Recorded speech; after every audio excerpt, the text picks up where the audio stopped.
Apa yang you guys dapat? Let's say you guys spend RM16,000 untuk prestige tiket untuk event crypto 2025. Let's go.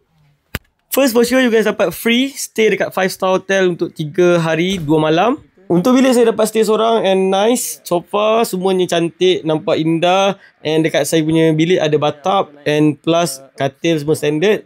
And saya punya view adalah view jalan. Untuk branding baju, kita dapat customize baju ikut nama masing-masing untuk setiap jaket.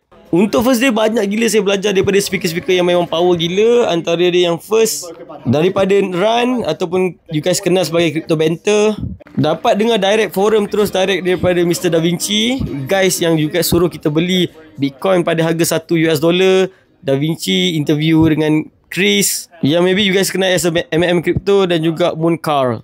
These guys memang power sebab mereka buat beratus million guys daripada market crypto, daripada awal bear market sampailah ke blue market. Next session dapat belajar direct daripada Nas Daily, which is dia review berkaitan dengan content creator pada waktu ini, macam mana nak monetize, and juga dia ada banyak ajar pasal nak guna AI dengan very powerful and macam mana nak optimizekan kita punya grow.